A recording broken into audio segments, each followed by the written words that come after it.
It's almost game time between the Miami Hurricanes and Syracuse Orange. Can Miami establish another dominant running game?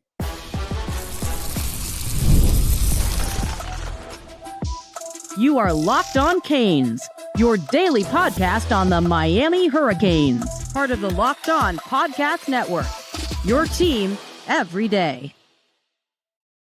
Happy Friday again. We made it. I'm Alex Donno, University of Miami alumnus, co-host of Locked On ACC and writer for Canes County and Rivals. And thank you so much to the everydayers for making Locked On Canes your first listen and your first watch today. We're available free wherever you get your podcasts. We're free on YouTube. We're part of the Locked On Podcast Network, your team every day. We'll get a prediction from our special guest on this one, Miami Hurricanes. They must win against the Syracuse Orange to reach the ACC championship game. Probably need to win this game to make sure you're still in the college football playoff picture. Which Canes players are going to step up? And we'll talk about the keys to the game. Happy to be joined by our good pal, Raymond Bourg. He's the GA Cane fan, but he's also got family connections to Syracuse. So Raymond, I hope you're not a spy there from upstate New York trying to sow the seeds of an upset for Miami this weekend. How are you? No, my family escaped from New York after the winter of '67. My mom says, let's get out of here, and told my dad, and we are leaving, and forced him to leave. And he transferred to Sylvania GT, and I was born a few years later. No, I've got a lot of family there. I spent a lot of time in the summers as a kid in the 70s and 80s. My dad got his MBA there actually in 1956. Wow. So he's from the Korean War veteran. He actually got his undergrad from Lemoyne, another Dolphins team. So there's a lot of heritage up there, and they're all passed. So they're all buried at St. Mary's Cemetery in Syracuse. So I go there every blue moon to pay my respects. But I'm still a bit of a Cuse fan. But I'm also old enough to remember when Miami was independent, and Syracuse was Big East. So there was never like a conference thing. And when they joined the Big East, it was quite interesting. And I missed those days. It's just, there was something about those Big East games for Miami and Syracuse. And I remember them very well because back in the day, McPherson would try, really recruited Florida quite a bit, heavily. 11, 12, 13 kids were there for a couple from my high school in Pinellas County. So there's a loyalty there. And I'm somewhat of a fan, but I'm Hurricanes definitely when it comes to football, it's Miami. Well, that loyalty will die on Saturday at 3:30 p.m. So, all right, Raymond, I know you've watched a lot of Syracuse this season. Kyle McCord is putting up huge numbers with their passing game. What do you look at defensively for Miami? What has to happen to slow that offense down?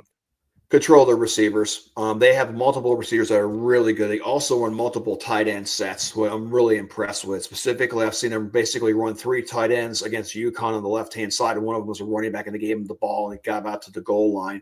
So they did very well. That's one thing I could see. They spread the ball around. You look at the statistics, there's multiple receivers. Their best was probably Gill Jr. He's supposedly going to be a high draft pick when he comes out in the year and a half. Or a year, I'm not sure if he's redshirt or where he's at dealing with the COVID years. Tight end wise, they're solid. Gadsden is someone to look for. He's really good. He can block. He's a big player. He's 6'4", 241. He's athletic. So they spread around, full spread offense. But then they're going to run the ball too. Allen's got about 800 yards. But they run the ball. It's not their most important thing they do, but they will give him the ball. He'll get some yards. And what's scary and interesting for a spread offense, they are 3rd in the nation for time of possession. Yes. They really hold on to that ball. Yeah. And I was watching and looking, okay, are you basically doing the New York Giants Super Bowl 21 where you would snap the ball with a couple of seconds left? They just seem to hold on to the ball, take small chunks at a time, go for a couple of big shots through with their receiving core, and they just chew up the clock, which Miami's going to really have to score a lot when they get the ball almost every time. And their defense has to be very physical. Start nailing the quarterback, and the defensive backs need to really play well again, like they did against Wake, which was a really nice change, especially in the fourth quarter. You can see that defense finally tighten down. So the adjustments. The biggest thing is Ruben Bane's got to get in the backfield, and Melanoga's got to have another good game again. He's just been off and on this year, and I read he's having a bad year. I see him out of place. I see him putting a lot of defensive line. They're throwing him in the secondary because they've been so beat up. I would rather see him play linebacker and be a scout to the quarterback. Just my opinion. That's what I think they're going to have to do to win this game, at least on defense. And offense, just do what they've been doing all year. Run the heck out of the ball. Yeah. I saw UConn rip a 70-yard touchdown run against them early in the first quarter, I believe. And it was they just ripped right across the strong side of the line. He was gone. So I want to see them pound the ball and Ward to run more. I want to see, which is an opening, take it. Don't try to force another 30-yard pass or a turnover or whatever. Just get your couple yards. Let it be 3rd and 2, 4th and 1, and run your offense.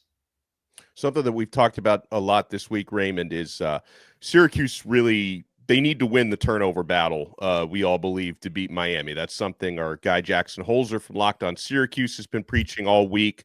And yeah, at times they've not taken care of the football. Now, Kyle McCord has thrown 12 interceptions this year. That's a lot. 5 of those were in one game, though. I don't know if that's a good or a bad thing that 5 of them it was Pittsburgh, one game. Right? It was the Pittsburgh game where he threw 5 interceptions, but still, he's got, outside of that one game, he's got the same number of interceptions as Cam Ward. He's thrown a lot of INTs this year, has Kyle McCord. So do you think maybe with the opportunistic nature of Miami's defense, where they did get a pick 6 last week, we're expecting to get Damari Brown back into the defensive secondary this week? The defensive line has been getting healthier, played really well last week. Do you think Miami can force some turnovers against Kyle McCord?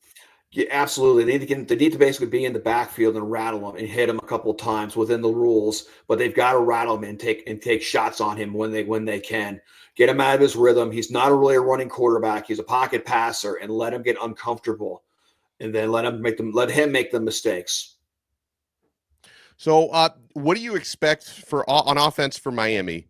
The run-pass split. Do you think Miami is really, because we talk about the importance of clock control, right? And Miami really has 3 running backs playing at a very high level, because we all saw Jordan Lyle break out again last week with 115 yards and a touchdown against Wake Forest. And Mark Fletcher and Damian Martinez have been very good for the past several weeks. Do you think this is a game where Miami might even, despite having Cam Ward at quarterback, where they might lean more on the run than the pass?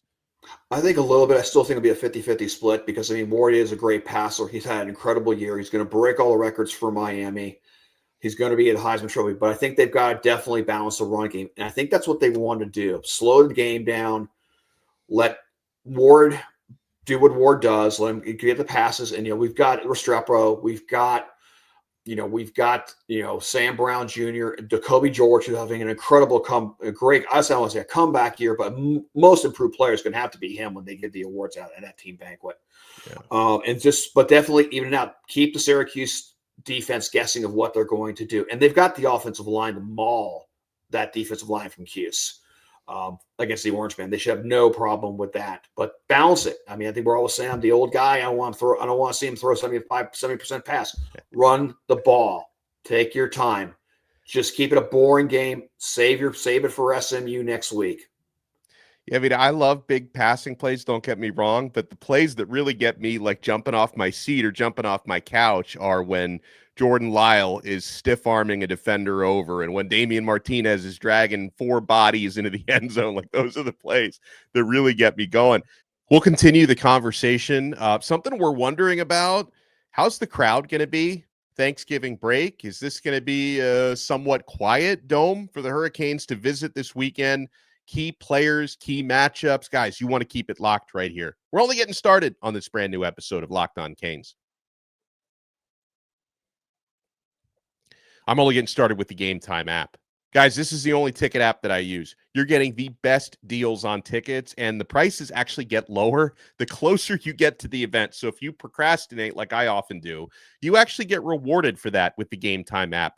They've got an incredible new feature called Game Time Picks that makes getting tickets to see your favorite teams play live even easier, because Game Time Picks filters out all the fluff to show you only incredible deals on great seats, so you don't have to waste time searching through thousands of tickets. Some of the other features that I love on Game Time, the all-in pricing. This will show you the total upfront with no surprise fees at checkout. You can get a panoramic view from your seat in the app before you buy, and you always get the lowest price guarantee, or Game Time is going to credit you 110% of the difference. So what are you waiting for? Download the Game Time app, create an account, and use code LOCKEDONCollege for $20 off your first purchase. Take the guesswork out of buying tickets with Game Time. Again, create an account and redeem code LOCKEDONCollege for $20 off. Download Game Time today. What time is it? It's game time. It's also time to get in on the action with FanDuel. We're proudly brought to you by FanDuel. Guys, you can get Miami minus 10.5 against Syracuse. If you don't think Miami's going to cover, you can take Syracuse plus 10.5 on Saturday, and you can tackle all of that NFL action with FanDuel. Because right now, new customers can bet $5 and get $150 in bonus bets if you win. The FanDuel Sportsbook app gives you everything you need to place live bets on the NFL all in one place. So when you get a hunch in the middle of the game, you can check out the latest stats, view live play-by-play, and so much more right on the same page where you place your bets. Just visit FanDuel.com to join today. Again, you'll get started with $150 in bonus bets if you win that first $5 bet. That's FanDuel.com. Never waste a hunch and make every moment more with FanDuel, official sportsbook partner of the NFL. Something else, Raymond, that we're both curious about, we were talking about this off the air, is what's the crowd going to be like in the JMA Wireless Dome? For it's still the Carrier Dome to me, of course, but because there seems to be as of Friday quite a few tickets still available for that game. Yeah, when I was doing some research on Syracuse history, I saw a bunch of ticket specials. Buy one, get a $25 Wegmans gift card. Which is a really fancy grocery store up there. Oh, I was about to ask, what is that? Like, can I get buffalo wings there? It's a grocery store. It's a great grocery store. I mean, you definitely don't want to go there hungry. You definitely don't want to go there when you're on a diet. When I was in Boston, I ate a lot of it. In fact, there's certain stuff. There's a couple in Carolina. They're sneaking down to Georgia. So if you got a chance to check out one, you definitely need to take a look at it. But they are not. It's Thanksgiving week, break week. Everyone's gone home. Syracuse population has gone down for multiple decades. The town's kind of shut down. It's mostly universities and some hospitals. Very good research. SU is really an excellent medical school as well. I don't know how many crowd's going to be watching, and I'm not sure how much they care. Just because SU's football has just been so bad lately. It's a basketball town. They love their basketball. Even their lacrosse team, which is successful as it once was, they don't get a lot of fans either. So I don't know if they're going to get a full house. Maybe they'll get 40, maybe they'll get 50. Just between the holiday, it's not going to be a huge crowd. In fact, watching the UConn game, I didn't see a lot of crowd noise. I didn't hear it. It just kind of felt like an empty dome. So kind of like a tomb, which hopefully that's what it's going to be like Saturday night. I just don't think I don't know there's going to be a lot of fans there. Yeah. Well, we shall find out 3:30 p.m. on Saturday. Give me Raymond, give me your prediction for how the game is going to play out, your final score, and any other players that maybe you and I haven't mentioned on the Miami side you think could really stand out on Saturday. Who's going to stand out? I'm actually hoping it's going to be some of the freshman receivers. We can also maybe a Daryl Porter could break out. Maybe I think Brown from the secondary, just somebody that's going to really break out. But I think it's also going to have to be it's all about Ruben Bane. If he gets in the backfield, it's over. But I don't think other players. But I'll also say one thing with Fran Brown. They run a lot of trick plays. They ran a fake punt, and there was a play call that they got for a penalty for where they had the receiver run to the outside. It was Pena. Basically, it's like he's going to go off the field, stopped, looked straight, then all of a sudden, did a quick go for a touchdown, got flagged 50 for trying to. I had never seen this rule before in my 54 years of being on this mud ball. Trying to trick the defense, and they got a 15-yard penalty, personal foul against it. The coach lost his mind. And I have to interview, what were you doing there? His excuse, this was golden classic. It's something we should record and keep for a while, Alex, and give it to your friend at Locked On Syracuse. Oh, well, I saw Jimbo Fisher do it, so I guess, but I'm Fran Brown, so I can't do it. I'm like, okay, so let's copy Jimbo Fisher. Well done. Well done. Not a fan of this coach. Questionable hire. He's a great recruit for UGA. I don't know. I mean, no coaching experience, but I think they want somebody cheap, and he's got Northeastern connections. Yeah. As for a score, I was thinking about this last night. I'm going to say maybe 40-21 Syracuse over Miami. But Syracuse over Miami? That's where I take Miami or Syracuse. Oh, I was about to say, like, I knew this guy was a spy from Syracuse. Yeah, here. Yes, I'm a spy. The truth has been revealed. No, I'm accused. I got that from my daughter. So, because she likes basketball team.